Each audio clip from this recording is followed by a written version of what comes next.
तो गाइस आज की इस वीडियो में हम सरवाइव करने वाले हैं एक ऐसे आइलैंड पर जहां पर दूर दूर तक पानी ही पानी है और हमें सरवाइव करने हैं पूरे 100 डेज, वो भी एक हार्डकोर वर्ल्ड में जहां पर एक छोटी सी गलती भी मेरी जान ले सकती है। तो इन 100 डेज में मुझे 3 इंपॉर्टेंट चीज़ें करनी है। सबसे पहले तो मुझे अपने लिए एक प्यारा सा घर बनाना है, दूसरा मुझे अपने लिए फुल नेदरराइट का आर्मर बनाना है और आखिर में मुझे एंडर ड्रैगन को भी ख़त्म करना है। तो क्या मैं सरवाइव कर पाऊंगा इस आइलैंड पर, जानने के लिए आपको भी मेरे साथ चलना होगा मेरी इस जर्नी में। तो चलिए शुरू करते हैं अपनी इस जर्नी को। तो गाइस डे 1 को मैं स्पॉन हुआ एक ऐसे आइलैंड पर जहां पर एक पेड़ के अलावा चारों तरफ पानी ही पानी था। तो सबसे पहले तो मैंने अपने लिए वुड कलेक्ट करना स्टार्ट कर दिया और फिर मैंने अपने लिए कुछ बेसिक टूल्स बनाए। क्योंकि मेरे आइलैंड पर एक ही ट्री था इसलिए मैंने लीव्स को तोड़ना स्टार्ट कर दिया, जिससे मुझे कुछ सैपलिंग्स मिली और फिर मैंने उन सैपलिंग्स को भी प्लांट कर दिया। सैपलिंग्स को प्लांट करने के बाद मैंने ग्रास को हटाना स्टार्ट कर दिया, जिससे मुझे कुछ सीड्स मिले और फिर मैंने उन सीड्स को भी प्लांट कर दिया। क्योंकि मेरे पास फूड की बहुत ज़्यादा कमी थी इसलिए मैं ओशन में गया और वहाँ पर जाके मैंने काफ़ी ज़्यादा फिशेस को मारा और काफ़ी ज़्यादा फूड कलेक्ट किया।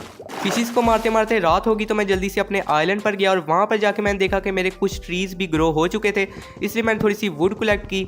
और अब क्योंकि मैं सो नहीं सकता था इसलिए मैंने डिग डाउन करना स्टार्ट कर दिया और सोचा कि थोड़ी देर माइनिंग कर ली जाए। माइनिंग करते हुए मुझे कुछ कोल मिला तो मैंने उस कोल को माइन कर लिया।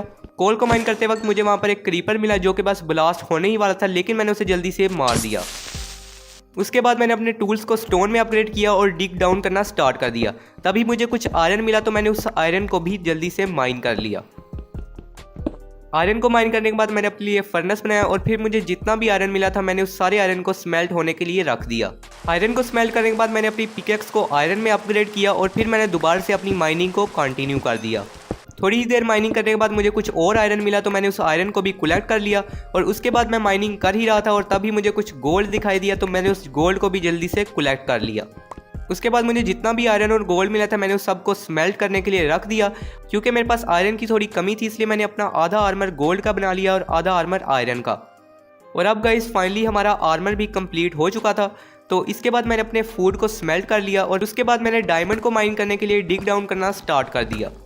काफ़ी ज़्यादा नीचे आने के बाद मैंने डायमंड की माइनिंग स्टार्ट कर दी और तभी मुझे लगा कि डीप स्लेट को तोड़ने में काफ़ी ज़्यादा टाइम लग रहा है, इसलिए मैंने अपना क्राफ्टिंग टेबल रखा और जल्दी से मैंने कुछ ट्रैप डोर्स बनाए और फिर मैंने ट्रैप डोर लगाकर 1 ब्लॉक की माइनिंग करना स्टार्ट कर दी। थोड़ी ही देर माइनिंग करने के बाद मुझे कुछ डायमंड्स मिले तो मैंने उन डायमंड्स को जल्दी से कलेक्ट कर लिया। उसके बाद मैंने डे 4 से डे 7 तक अपनी डायमंड की माइनिंग को कंटिन्यू रखा और तभी मुझे काफ़ी ज़्यादा डायमंड्स मिले। और अब गाइस फाइनली हमारे पास 16 डायमंड्स हो चुके थे, लेकिन अभी भी ये काफ़ी ज़्यादा कम थे क्योंकि इनसे हमारा आर्मर क्राफ्ट नहीं हो सकता था। डायमंड की माइनिंग करते हुए मुझे एक केव मिली जिसको मैंने एक्सप्लोर करना स्टार्ट किया। केव को एक्सप्लोर करते हुए मुझे वहाँ पर एक स्केलेटन मिला जिसको मैंने अपनी स्वॉर्ड से मार दिया। थोड़ी ही देर एक्सप्लोर करने के बाद मुझे वहाँ पर एक लावा का पूल मिला और उसके साथ ही कुछ ऑब्सीडियंस भी थे, इसलिए मैंने अपने लिए एक डायमंड की पिकेक्स क्राफ्ट की और फिर मैंने ऑब्सीडियंस को माइन करना स्टार्ट कर दिया। ऑब्सीडियंस को माइन करने के बाद मैंने दोबारा से केव को एक्सप्लोर करना स्टार्ट कर दिया और तभी मुझे एक माइन शाफ्ट मिली। माइन शाफ्ट में जाने के बाद वहाँ पर मुझे कुछ लावा मिला तो मैंने उसे अपनी बकेट कलेक्ट कर लिया। उसके बाद मैंने माइन शाफ्ट से स्ट्रिंग को कलेक्ट करना स्टार्ट कर दिया ताकि मैं अपना बेड भी बना सकूं। और फिर माइन शाफ्ट को एक्सप्लोर करते हुए मुझे कुछ ज़ॉम्बीज़ मिले तो मैंने उन ज़ॉम्बीज़ को भी जल्दी से मार दिया। उसके बाद मैंने दोबारा से स्ट्रिंग को कलेक्ट करना स्टार्ट कर दिया और तभी मुझ पर कुछ केव स्पाइडर्स ने हमला कर दिया, जिससे काफ़ी मुश्किल से मैं अपनी जान बचाकर भाग गया। केव स्पाइडर से जान बचाने के बाद मैंने दोबारा से माइन शाफ्ट को एक्सप्लोर करना स्टार्ट कर दिया और तभी मुझे कुछ डायमंड्स मिले तो मैंने जल्दी से उन डायमंड्स को माइन कर लिया। उसके बाद डे 12 को फाइनली मैं अपने आइलैंड पर वापस आ गया और मैंने देखा कि मेरे सब ट्रीज भी ग्रो हो चुके थे और जो सीड्स मैंने प्लांट किए थे वो भी ग्रो हो चुके थे। तो सबसे पहले तो मैंने अपने लिए डायमंड का आर्मर बनाया और फिर मैंने अपने लिए एक डायमंड की स्वॉर्ड बनाई और उसके बाद मैंने कुछ चेस्ट बनाकर जितना भी सामान मुझे माइनिंग से मिला था मैंने उस सब सामान को स्टोर करवा दिया। उसके बाद मेरे जितने भी ट्रीज ग्रो हो चुके थे मैंने उन सब से वुड को कलेक्ट किया और दोबारा से उनकी सैपलिंग्स को रीप्लांट कर दिया। रात हो रही थी तो मैंने जल्दी से अपने लिए बेड क्राफ्ट किया और फिर मैं सो गया। सुबह उठते ही मैंने अपने लिए एक बोट क्राफ्ट की और फिर मैंने ओशन को एक्सप्लोर करना स्टार्ट कर दिया। थोड़ी ही देर एक्सप्लोर करने के बाद मुझे एक शिपरेक दिखा। वहाँ पर मुझे एक चेस्ट मिली जिसमें कुछ पेपर्स थे तो मैंने उन पेपर्स को कलेक्ट कर लिया। उसके बाद मैंने दोबारा से ओशन को एक्सप्लोर करना स्टार्ट कर दिया। थोड़ी ही देर एक्सप्लोर करने के बाद मुझे एक और शिपरेक मिला तो मैं जल्दी से उस शिपरेक में गया और ये शिपरेक पिछले से काफ़ी ज़्यादा अच्छा था क्योंकि यहाँ पर मुझे 3 चेस्ट मिली जिसमें काफ़ी ज़्यादा अच्छा सामान मुझे मिला जिसको मैंने कलेक्ट कर लिया। उसके बाद मैंने एप्पल खाकर अपनी भूख मिटाई और दोबारा से ओशन को एक्सप्लोर करना स्टार्ट कर दिया। थोड़ी ही देर एक्सप्लोर करने के बाद मुझे एक और शिपरैक मिला जिसमें से मुझे कुछ चेस्ट मिली, तो मैंने उनमें से सारे सामान को कलेक्ट कर लिया। और यहाँ पर मुझे एक चीज़ नहीं मिली, वो थी स्पर्स वुड, तो मैंने इसको भी कलेक्ट कर लिया। उसके बाद मैंने दोबारा से एक्सप्लोर करना स्टार्ट कर दिया और तभी मुझे कुछ ऐसा दिखा जो हमारी जर्नी को काफ़ी ज़्यादा आगे लेकर जा सकता था, और वो था शुगर केन। तो मैंने जल्दी से उस शुगर केन को कलेक्ट कर लिया और अपने आइलैंड पर वापस आ गया। आइलैंड पर वापस आने के बाद मैंने अपने शुगर केन को प्लांट कर दिया और फिर मैंने अपने सीड्स को दोबारा से रीप्लांट किया और अपने फार्म को भी थोड़ा सा एक्सटेंड किया। उसके बाद मैंने जल्दी से पोर्टल बनाया और मैं चला गया नेदर में। नेदर में हमारा पोर्टल काफ़ी अच्छी जगह पर खुला जहाँ पर कोई भी खतरा नहीं था, इसलिए मैंने नेदर को एक्सप्लोर करना स्टार्ट कर दिया। एक्सप्लोर करते हुए ही मुझे कुछ गोल्ड मिला, तो मैंने उस गोल्ड को माइन कर लिया और उस गोल्ड के नीचे ही कुछ नेदर क्वार्ट्ज थे, तो मैंने उनको भी जल्दी से माइन कर लिया। उसके बाद मैंने दोबारा से एक्सप्लोर करना स्टार्ट कर दिया और तभी मुझे एक रेड बायो मिली जहाँ पर कुछ होगलिन्स थे और इनसे हमें काफ़ी ज़्यादा लेदर मिल सकता था, इसलिए मैं जल्दी से वहाँ पर गया और मैंने होगलिन्स को मारना स्टार्ट कर दिया। बहुत सारे होगलिन्स को मारने के बाद अब मेरे पास काफ़ी ज़्यादा लेदर और फूड हो चुका था, इसलिए मैं जल्दी से पोर्टल की तरफ गया और अपने आइलैंड पर वापस आ गया। वापस आने के बाद मुझे जितना भी सामान नेदर से मिला था मैंने उस सब को अपनी चेस्ट में स्टोर कर दिया और उसके बाद मैंने अपने फूड को स्मेल्ट होने के लिए रख दिया। अब बारी थी अपने आइलैंड को थोड़ा बड़ा करने की, इसलिए मैंने ट्रीज को रिमूव करना स्टार्ट कर दिया और अपने आइलैंड को भी फ्लैट करना स्टार्ट कर दिया।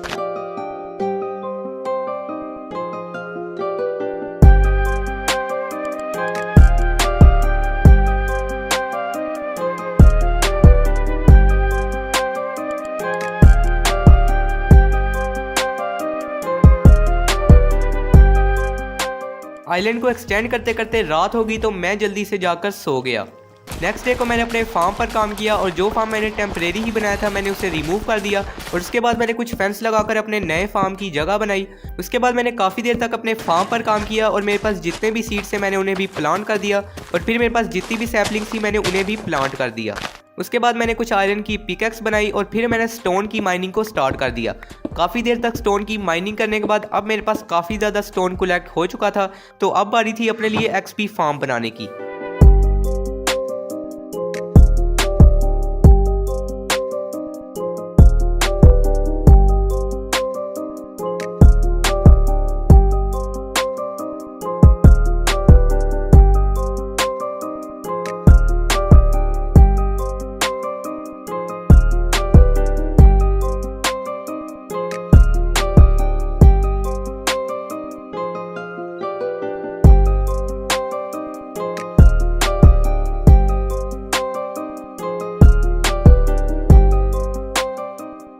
फाइनली गाइस अब हमारा एक्सपी फार्म भी कंप्लीट हो चुका था, तो इसके बाद मैं यहाँ से बाहर गया और फिर मैंने पानी में जंप लगा दिया। उसके बाद नेक्स्ट डे को मैंने अपने फार्म पर काम किया, सब सीड्स को रीप्लांट किया। उसके बाद मैंने देखा कि मेरे एक्सपी फार्म में काफ़ी ज़्यादा मॉब्स आ चुके थे, तो मैंने एक्सपी कलेक्ट करना स्टार्ट कर दी।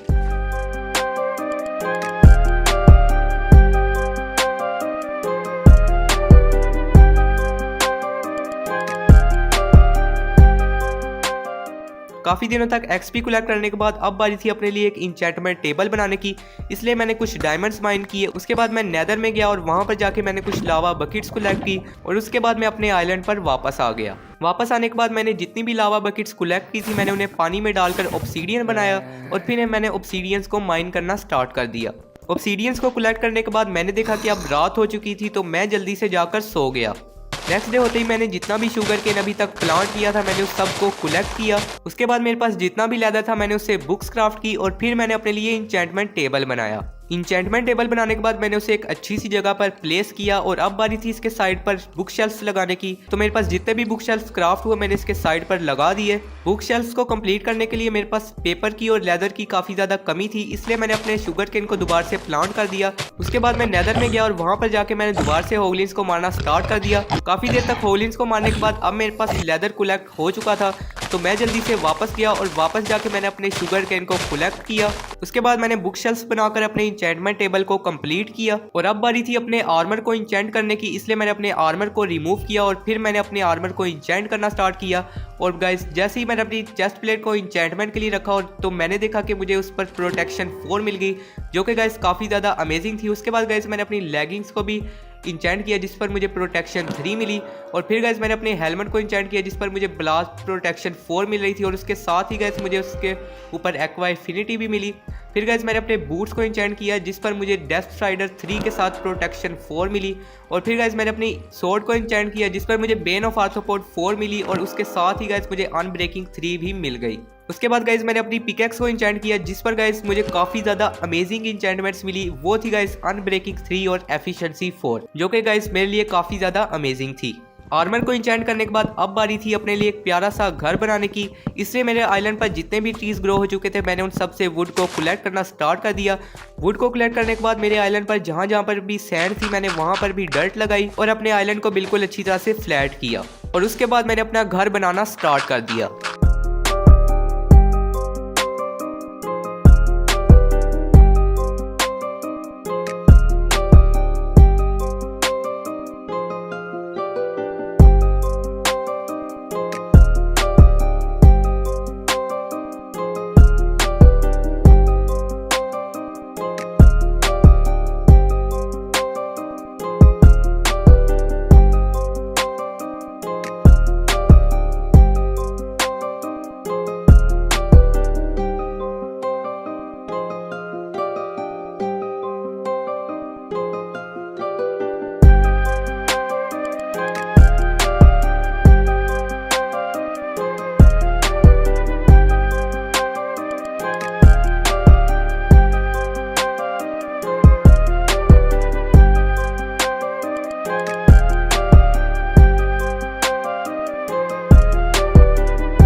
फाइनली गाइज डे 45 को हमारा ये ब्यूटीफुल सा हाउस तैयार हो चुका था और गाइज देखने में भी ये काफ़ी ज़्यादा अच्छा लग रहा था। और अब गाइज बारी थी अपने आर्मर को नेदरराइट में कन्वर्ट करने की। इसलिए मैं जल्दी से नेदर में गया और नेदर में जाके मैंने नेदरराइट की माइनिंग स्टार्ट कर दी।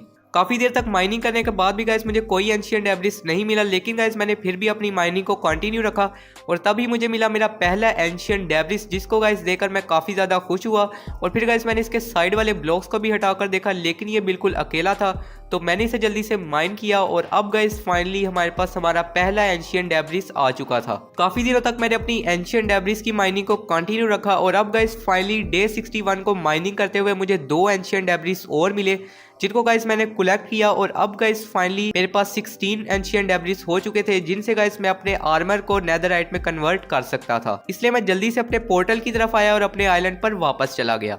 आइलैंड पर वापस जाने के बाद मैंने देखा कि रात हो रही है, तो मैं जाकर सो गया। नेक्स्ट डे होते ही गाइस मैंने अपनी नेदरराइट इंगट्स क्राफ्ट की और अब बारी थी अपने आर्मर को नेदरराइट में अपग्रेड करने की। इसलिए मैं अपने स्मिथिंग टेबल पर गया और वहां पर जाके मैंने अपने आर्मर को रिमूव किया और फिर मैंने अपने आर्मर को अपग्रेड करना स्टार्ट कर दिया।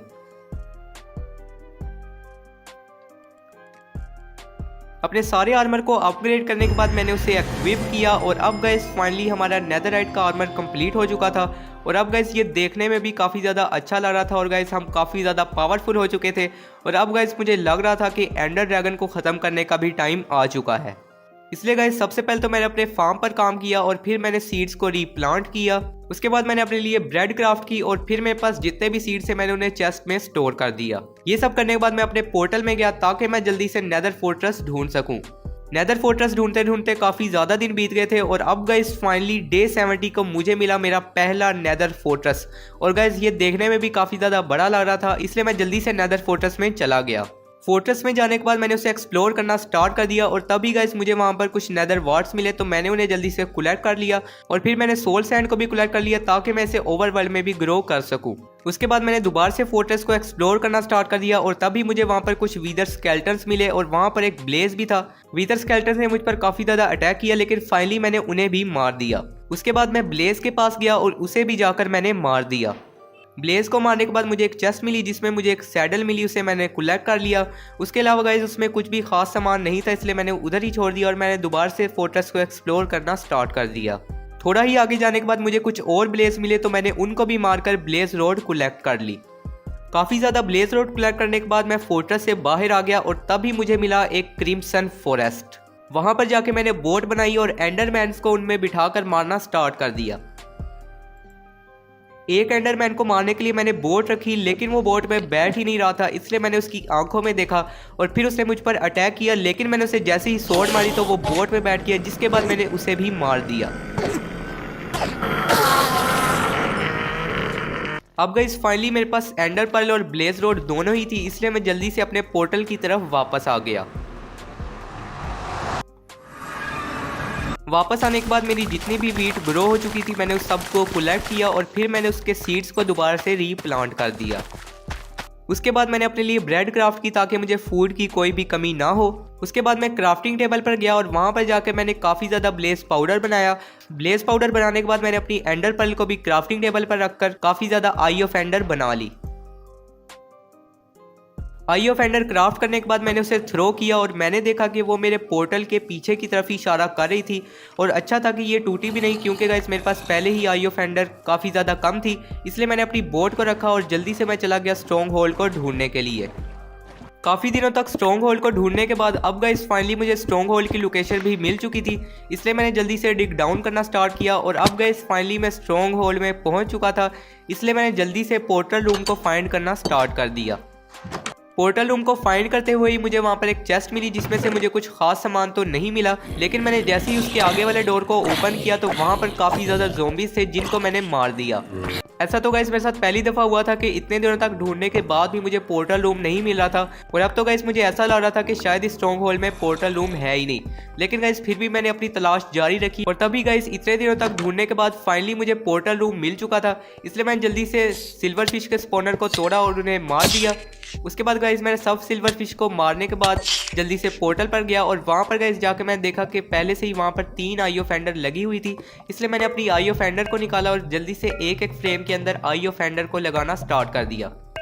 लास्ट वाली आई ऑफ एंडर को लगाने के बाद अब गाइस फाइनली हमारा पोर्टल स्टार्ट हो चुका था और अब गाइस फाइनली बारी थी एंडर ड्रैगन को जाकर ख़त्म करने की, इसलिए मैंने अपनी स्वॉर्ड को अपने हाथ में लिया और जल्दी से पोर्टल में चला गया। एंड में जाने के बाद मैंने ऊपर की तरफ डिग करना स्टार्ट कर दिया। ऊपर आके मैंने देखा एंडर ड्रैगन को जो अपने पर फैलाए हुए उड़ा था और अब मेरे ख्याल से इसकी मौत आ चुकी थी, तो यहीं से शुरू होती है मेरी और एंडर ड्रैगन की फाइट।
फाइनली गाइस डे 99 को हमने मार लिया था एंडर ड्रैगन को और गाइस इसे मारना काफ़ी ज़्यादा मुश्किल था। इतना भी मुश्किल नहीं था लेकिन काफ़ी ज़्यादा आसान भी नहीं था। और अब गाइस फाइनली एंडर ड्रैगन को भी हमने ख़त्म कर लिया था और हमने अपना तीसरा गोल भी अचीव कर लिया था। इसके बाद मैंने एक्सपी को कलेक्ट करना स्टार्ट कर दिया और देखते ही देखते गाइस मेरे लेवल 70 के भी पार हो गए। एक्सपी कलेक्ट करने के बाद मैं पोर्टल में गया और अपने वर्ल्ड में वापस आने के बाद मैंने देखा कि गाइस डे 100 का सूरज निकल रहा था और इसी तरह गाइस मैंने सरवाइव कर लिए थे पूरे 100 डेज इस आइलैंड पर, वो भी हार्डकोर में। वही आइलैंड जो कुछ दिनों पहले काफ़ी ज़्यादा सुनसान था, लेकिन अब वो कुछ ऐसा दिख रहा था। तो गाइस उम्मीद है कि आपको ये वीडियो अच्छी लगी होगी। अगर आपको ये वीडियो अच्छी लगी है तो जल्दी से लाइक का बटन दबा दें, और अगर आप चैनल पर न्यू है तो चैनल को सब्सक्राइब कर लें, क्योंकि गाइस इसी तरह की अमेजिंग वीडियोस मैं आपके लिए लाता रहता हूँ। और गाइस अगर आप चाहते हैं कि इसी आइलैंड पर मैं 200 डेज सर्वाइव करूँ तो कमेंट्स में ज़रूर बताइएगा। तो गाइस मिलते हैं इसी तरह की एक और अमेजिंग वीडियो में, तब तक के लिए गुड बाय।